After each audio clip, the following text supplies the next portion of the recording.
அனைத்திந்திய அண்ணா திராவிட முன்னேற்றக் கழகத்தில் சசிகலா அவர்கள் மீண்டும் வர வேண்டும் என்று பலரும் கூறிக்கொண்டிருக்கக்கூடிய நிலையில் இடைத்தேர்தலில் விக்கிரவாண்டி இடைத்தேர்தலில் அதிமுக போட்டியில்லை, யாருக்கும் ஆதரவும் இல்லை என்று வெளிப்படையாகவே எடப்பாடி பழனிசாமி அவர்கள் அறிவித்துவிட்டார். தற்பொழுது ஒட்டுமொத்தமாக அனைத்திந்திய அண்ணா திராவிட முன்னேற்றக் கழகத்தின் தொண்டர்கள் வேறு எந்த கட்சிக்குத்தான் ஆதரவை தெரிவிப்பார்கள், அதாவது ஓட்டு போட்டுத்தான் ஆகணும். ஆனால் எடப்பாடி பழனிசாமி அவர்களோ பாஜகவிற்கோ அல்லது திமுகவிற்கோ பாமகவிற்கோ ஓட்டு போடாதீர்கள் என்று கூறிவிட்டார்.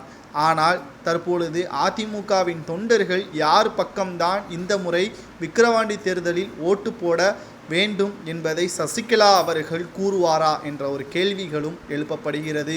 இந்த சூழ்நிலையில்தான் நாம் தமிழருக்கு சசிகலா அவர்கள் ஓட்டு போடுவதற்கு அறிவுறுத்துவார் என்றும் எதிர்பார்க்கப்படுகிறது. சீமான் அவர்கள் சசிகலா அவர்களை சந்திக்க உள்ளதாகவும், இந்த முறை சசிகலா அவர்கள் எங்களுக்கு ஆதரவுகளை தந்தால் நிச்சயமாக 2026 சட்டமன்ற தேர்தலில் மிக முக்கியமான மாற்றத்தை எதிர்கொள்ளலாம் என்பதையும் நான் கூறுகிறேன் என்று சசிகலா அவர்களிடமே கூறிவிட்டார். சசிகலா அவர்கள் இதற்கு தயாராக இருக்கிறாரா என்பதுதான் தற்பொழுது கேள்விக்குறியாக அமைந்திருக்கிறது.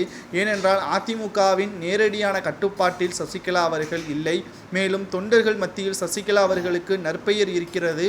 அதை இந்த விக்கிரவாண்டி இடைத்தேர்தலில் திராவிட முன்னேற்றக் கழகத்திற்கு எதிராகவும் பாமகவிற்கு எதிராகவும் நாம் தமிழரை ஆதரித்து சசிகலா அவர்கள் பிரச்சாரம் மேற்கொண்டால் நிச்சயமாக 2026 மிக முக்கியமான மாற்றத்தை எதிர்கொள்ளலாம் என்ற தகவல்களும் தற்பொழுது வெளியாகியிருக்கிறது. ஒட்டுமொத்தமாக விக்கிரவாண்டி இடைத்தேர்தலை பொறுத்தளவிற்கு நாம் தமிழர் இந்த முறை மிக மிக அதிக அளவு கவனத்தை கொண்டு செயல்படுத்தி கொண்டிருக்கிறது. காரணம், அதிமுகவும் தேமுதிகவும் போட்டியிடுவதில்லை என்று அறிவித்துவிட்டது. தற்பொழுது மிக முக்கியமான இந்த இடைத்தேர்தலில் சசிகலா அவர்களை நம்பியிருப்பதால் இரவில் சசிகலாவிற்கு வந்த நல்ல செய்தி என்றே கூறலாம். இதன் மூலமாக 2026 சட்டமன்ற தேர்தலில் சசிகலா அவர்களது எதிர்பார்ப்புகளும் சசிகலா அவர்கள் நினைத்தது நடக்க நாங்கள் முற்படுவோம் என்றும் நாம் தமிழர் கூறியிருப்பது வரவேற்கத்தக்கதா என்பதை பற்றி உங்களது கருத்துக்களை மறக்காம கமெண்ட் வாயிலாக கூறுங்கள்.